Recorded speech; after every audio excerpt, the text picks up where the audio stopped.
India में education एक सपना नहीं बल्कि प्रेशर बन चुका है। किसी के लिए ये लाइफ चेंजिंग ऑप्शन है, वहीं किसी के लिए ये स्ट्रगल का दूसरा नाम। और आज हम बात करने वाले हैं उस सिस्टम की जिसे हम बचपन से लेकर अब तक फॉलो करते आए हैं, उससे और उसे बनाने वालों से बिना सवाल किए।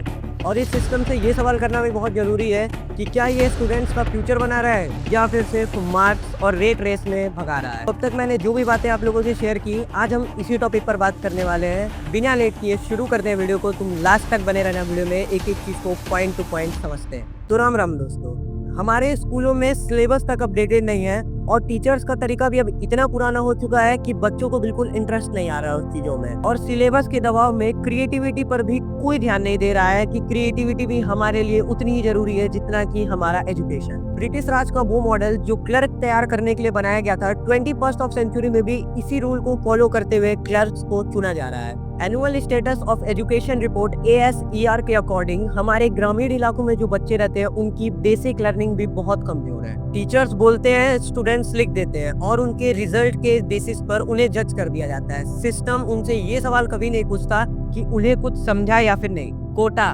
इंडिया में कोचिंग का कैपिटल बन चुका है। हर साल यहाँ 2 लाख से ज्यादा बच्चे आते हैं जेई की और नीट की तैयारी करते हैं। अब ये इंडस्ट्री 58,000 करोड़ की हो चुकी है। जो स्टूडेंट्स 12 से 14 घंटे पढ़ते हैं, उसके बाद उनका वीकली टेस्ट होता है। तुम ही सोचो उनके ऊपर किस लेवल का प्रेशर होता होगा। वो प्रेशर भाई सब कोई नहीं सह सकता, एक्सट्रीम लेवल का प्रेशर होता है। 2023 में स्ट्रेस और टेंशन की वजह से टोटल 25 स्टूडेंट्स ने सुसाइड किया कोटा में।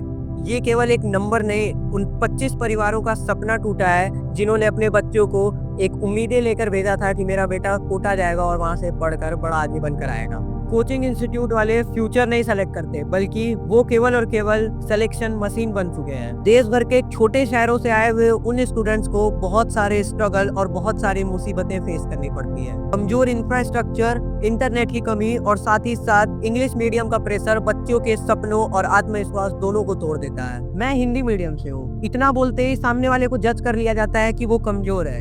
क्या हमारे देश की कोई भी भाषा किसी के भी काबिलियत को जज कर सकती है? नेशनल एजुकेशन पॉलिसी NEP 2020 एक नई शिक्षा नीति जो मॉडर्न और फ्लेक्सिबल सिस्टम को लाने की एक कोशिश थी। वोकेशनल ट्रेनिंग, कोडिंग और क्रिएटिव लर्निंग, इन सभी को पेपर पे तो लिखा गया, लेकिन ग्राउंड पर इम्प्लीमेंटेशन बहुत कमजोर है, जिसकी वजह से केवल 12 राज्यों में थोड़ा बहुत इसको लागू किया गया। टीचर्स को अच्छी ट्रेनिंग नहीं मिली, सिलेबस रीडिजाइन नहीं हुए और साथ ही साथ इंफ्रास्ट्रक्चर भी बहुत कमजोर है। केवल पेपर्स पर लिखने से डेवलपमेंट नहीं होता और सुधार नहीं होता, उसे ग्राउंड पे लाना बहुत जरूरी होता है। फिनलैंड में एग्जाम का प्रेशर नहीं होता, वहाँ पर लर्निंग को एक इंजॉयमेंट की तरह लिया जाता है, जिसकी इंडिया को भी बहुत जरूरत है। सिंगापुर में AI, टेक्नोलॉजी और स्किल्स पर फोकस है और हमारे इंडिया में रट्टा मारो, 90-95% लाओ, तभी तुम्हें जज किया जाएगा कि तुम एक इंटेलिजेंट स्टूडेंट हो।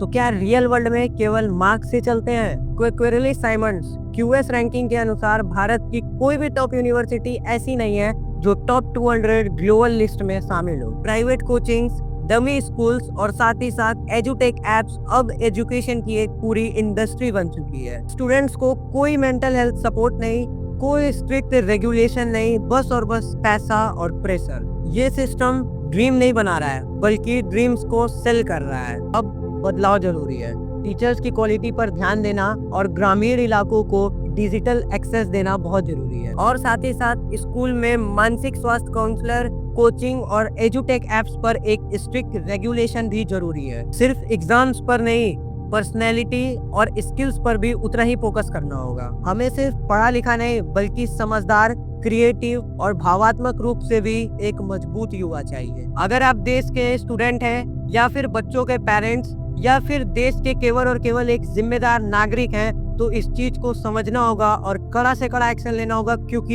ये हमारे आने वाले यूथ का सवाल है।